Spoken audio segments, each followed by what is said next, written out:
ഓസ്റ്റിനേട്ടാ, നമ്മളിപ്പം spirit, soul and ബോഡീനെ കുറിച്ചാണല്ലോ ഇപ്പോഴത്തെ ക്ലാസ്സുകളിൽ നമ്മൾ പഠിച്ചുകൊണ്ടിരിക്കുന്നത്. അപ്പം നമ്മൾ ഈ മരിച്ചു കഴിയുമ്പം മനുഷ്യൻ്റെ സോളിന് എന്ത് പറ്റും മരിച്ചു കഴിയുമ്പം?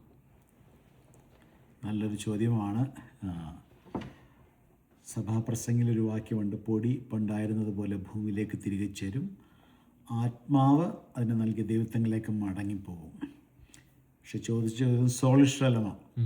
അപ്പോൾ സോളിഷ്ഠലത്തിൻ്റെ സൃഷ്ടി നമ്മൾ ഉൽപ്പത്തി പുസ്തകം നമ്മൾ നോക്കുമ്പോൾ നമ്മളത് പഠിച്ചതാണ്.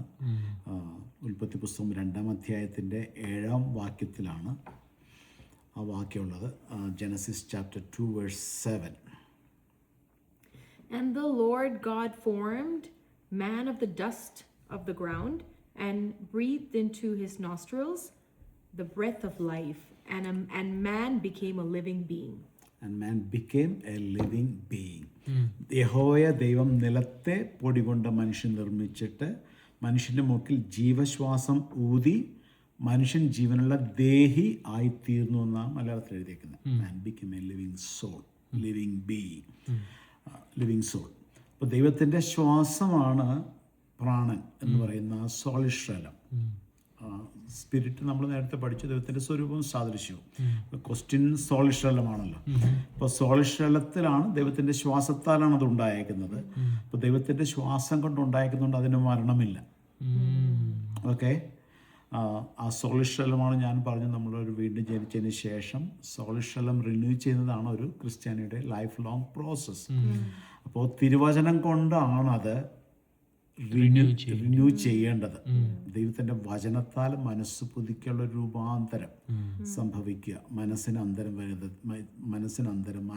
എന്ന് പറയുമ്പോഴേക്കും change the way you think എന്നതിൻ്റെ അർത്ഥം.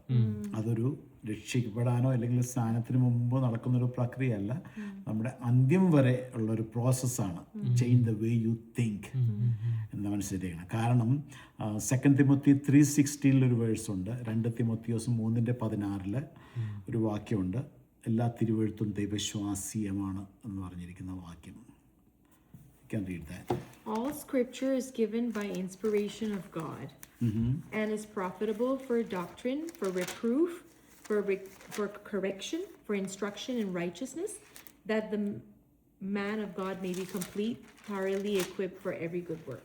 ആമേൻ. അവിടെ എഴുതിയിരിക്കുന്നു, എല്ലാ തിരുവെഴുത്തും ദൈവശ്വാസീയമാകയാൽ ദൈവത്തിൻ്റെ മനുഷ്യൻ സകല സൽപ്രവൃത്തിക്കും വക പ്രാപിച്ച് തികഞ്ഞവൻ ആകേണ്ടതിന് ഉപദേശത്തിന്, ശാസനത്തിന്, ഗുണീകരണത്തിന്, നീതിയിൽ അഭ്യാസത്തിന് പ്രയോജനമുള്ളതാവുന്നു. അപ്പം എല്ലാ തിരുവെഴുത്തും ദൈവത്തിൻ്റെ ശ്വാസമാണ്. സോളിഷ്ഠലവും ദൈവത്തിൻ്റെ ശ്വാസത്താലും ഉണ്ടായത്. ദൈവത്തിൻ്റെ ശ്വാസത്താൽ ഉണ്ടായ സോളിഷ്ഠലം ദൈവത്തിൻ്റെ വചനത്താലാണ് എക്വിപ്ഡ് ആകേണ്ടത്, റിന്യൂ ആകേണ്ടത്. ഓക്കെ, അതിന് മരണമില്ല. അപ്പോൾ അത് നമുക്ക് എങ്ങനെ തിരുവചനത്തിൽ നമുക്ക് നോക്കാം എന്ന് പഠിക്കാമെന്ന് പറഞ്ഞാൽ, ധനവാന്റെയും ലാസറിൻ്റെയും ഉപമ നിങ്ങൾക്ക് ഓർമ്മയുണ്ടാവുമല്ലോ, കർത്താവ് യേശു ക്രിസ്തു പറഞ്ഞ ഉപമ. അപ്പോൾ അത് നമ്മളൊന്ന് വായിച്ചാൽ ഈ സോളിഷ്ഠലത്തെക്കുറിച്ച് നമുക്ക് മനസ്സിലാകും. കാരണം ഞാൻ നേരത്തെ പറഞ്ഞു, സോളിഷ്ഠലത്തിലാണ് നമ്മുടെ വില്ല്, ഇമോഷൻസ്, ഇതെല്ലാം ഉള്ളത്. നമ്മുടെ ഇച്ഛ, ആഗ്രഹങ്ങൾ, ബുദ്ധി എല്ലാം വർക്ക് ചെയ്യുന്ന സോളിഷ്ഠലത്തിലാണ്. നമ്മുടെ വാർഫെയർ നടക്കുന്ന സോളിഷ്ഠലത്തിലാണ്. ഞാൻ പറഞ്ഞു, ബുദ്ധിയുടെ മണ്ഡലത്തിലാണ്, സോളിഷ്ഠലത്തിലാണ് ഇതെല്ലാം ആരംഭിക്കുന്നത്. എല്ലാ മനുഷ്യൻ്റെ എല്ലാ സ്ട്രഗിൾസും യുദ്ധങ്ങളും എല്ലാം ആരംഭിക്കുന്നത്. പിന്നെ ഒറ്റ ക്വസ്റ്റ്യനിൽ നിന്നാണ് ഞാനത് പറഞ്ഞു. ദൈവം വാസ്തവമായിട്ട് ഇങ്ങനെ കൽപ്പിച്ചിട്ടുണ്ടോ എന്ന് പാമ്പ് സ്ത്രീയോട് ചോദിക്കുന്ന ചോദ്യത്തിൽ നിന്നാണ് സോളിഷ്ഠലത്തിലെ ആ വാർ ആരംഭിക്കുന്നത്. അതെല്ലാം നമ്മൾ ചിന്തിച്ചതാണ്. പക്ഷേ ഇന്നിപ്പോൾ ചോദിച്ച ചോദ്യത്തിന് മറുപടി ഒന്ന് മനസ്സിലാക്കാൻ വേണ്ടി നമുക്ക് ധനവാന്റെയും ലാസറിൻ്റെയും ആ ഒരു ഉപമ കർത്താവ് യേശു ക്രിസ്തു പറഞ്ഞ ഉപമയാണ്. അതൊന്ന് നമുക്കൊന്ന് വായിക്കാം. ലൂക്കോസിൻ്റെ സുവിശേഷം 16-ാം അധ്യായത്തിലാണ് അതുള്ളത്. ഗോസ്പൽ ഓഫ് ലൂക്ക് ചാപ്റ്റർ 16 19 മുതലുള്ള വാക്യങ്ങൾ ഞാൻ തന്നെ മലയാളത്തിൽ വായിക്കാം. ലൂക്കോസിൻ്റെ സുവിശേഷം 16-ാം അധ്യായത്തിൻ്റെ 19 മുതലുള്ള വാക്യം. ധനവാനായൊരു മനുഷ്യനുണ്ടായിരുന്നു. അവൻ ധൂമ്ര വസ്ത്രവും പട്ടും ധരിച്ച് ദിനം പ്രതി ആഡംബരത്തോടെ സുഖിച്ചുകൊണ്ടിരുന്നു. ലാസർ എന്നു പേരുള്ള ഒരു ദരിദ്രൻ വ്രണം നിറഞ്ഞവനായി അവൻ്റെ പടിപ്പുരക്കൽ കിടന്നു. ധനവാന്റെ മേശയിൽ നിന്ന് വീഴുന്നത് തിന്ന് വിശപ്പടക്കുവാൻ ആഗ്രഹിച്ചു. നായ്ക്കളും വന്ന് അവൻ്റെ വ്രണം നക്കും. ആ ദരിദ്രൻ മരിച്ചപ്പോൾ ദൂതന്മാർ അവൻ്റെ അബ്രഹാമിൻ്റെ മടിയിലേക്ക് കൊണ്ടുപോയി.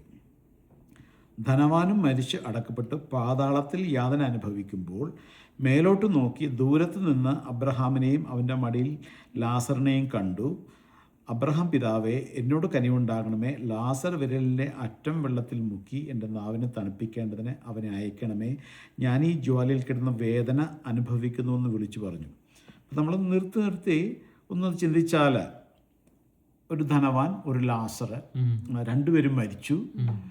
ധനവാനെ അല്ലെങ്കിൽ ലാസറിനെ അബ്രഹാമിൻ്റെ മടി, ദ പാരഡൈസ് എന്ന് പറഞ്ഞ സ്ഥലത്തേക്ക് കൊണ്ടുപോയി, ദൂതന്മാർ കൊണ്ടുപോയി. ധനവാനും മരിച്ചു, അടക്കപ്പെട്ടു. പാതാളത്തിൽ യാതന അനുഭവിക്കുമ്പോൾ മേലോട്ട് നോക്കി ദൂരത്ത് നിന്ന് അബ്രഹാമിനെയും അവൻ്റെ മടിയിൽ ലാസറിനെയും കണ്ടു. അപ്പോൾ അതിൽ നിന്ന് നമുക്കൊരു കാര്യം മനസ്സിലാക്കാം. മരിച്ചു കഴിഞ്ഞാൽ ഇവർ തമ്മിൽ തിരിച്ചറിയുന്നുണ്ട്. പക്ഷെ രണ്ടുപേരും രണ്ട് സ്ഥലത്താണെന്ന് മാത്രമേ ഉള്ളൂ. ഒരാൾ യാതനാ സ്ഥലത്തും ഒരാൾ അബ്രഹാമിൻ്റെ മടി എന്ന് പറയുന്ന ഒരു പരദീസയുടെ ഒരു പാട്ടിലും ആണ് ഇരിക്കുന്നത്. പക്ഷേ ഈ ധനവാന് ദൂരത്ത് നിന്ന് കണ്ടു. കണ്ടു, അത് ഈ ലാസറാണെന്ന് മനസ്സിലാകുകയും ചെയ്തു, അല്ലേ? അപ്പോൾ അതാണ് സോളിൻ്റെ ഫാക്കൽറ്റി. സോളിഷെല്ലാം മരിക്കുന്നില്ല. സോളിൻ്റെ പാട്ടിലുള്ള കണ്ടത് മനസ്സിലാക്കാൻ പുള്ളിക്ക് മനസ്സിലായി. അപ്പോൾ അവിടെ നിന്നിട്ട് അബ്രഹാം പിതാവിനോട് സംസാരിക്കുന്നുമുണ്ട്, അല്ലേ? ആ വാക്യത്തിൽ പറയുന്ന അബ്രഹാം പിതാവേ, 24-ാം വാക്യത്തിൽ, എന്നോട് കനിവുണ്ടാകണമേ, ലാസർ വിരലിൻ്റെ അറ്റം വെള്ളത്തിൽ മുക്കി എൻ്റെ നാവിനെ തണുപ്പിക്കേണ്ടതിന് അവനെ അയക്കണമേ, ഞാൻ ഈ ജ്വാലയിൽ കിടന്ന വേദന അനുഭവിക്കുന്നു.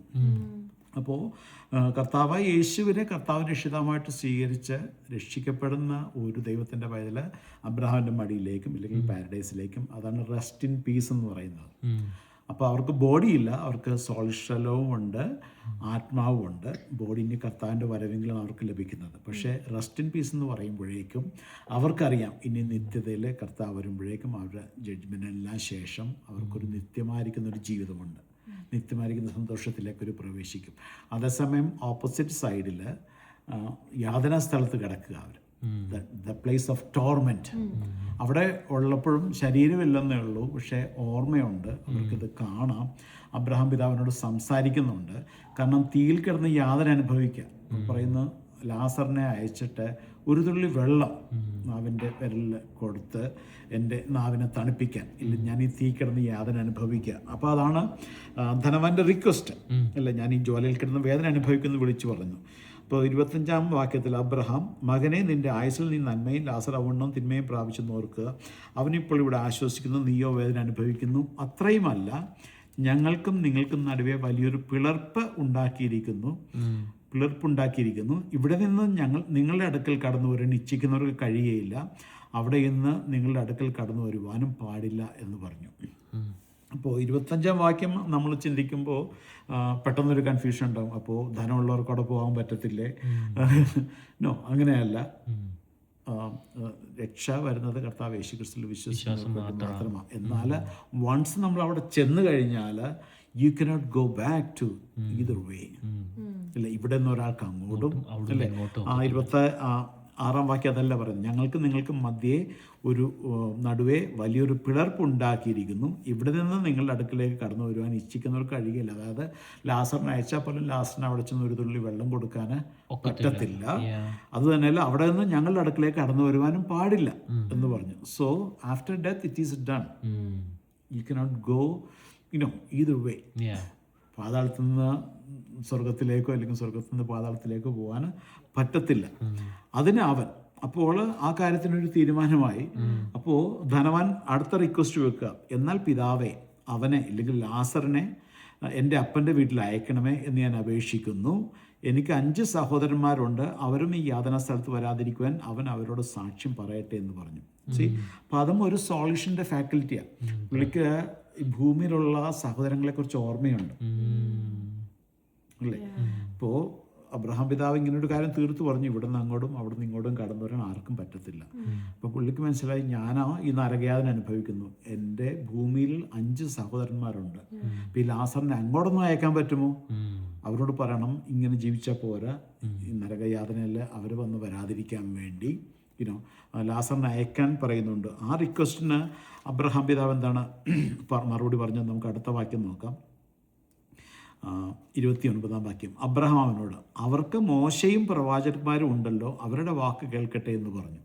അപ്പോൾ ഈ 5 സഹോദരന്മാർക്ക് എന്തുണ്ട്?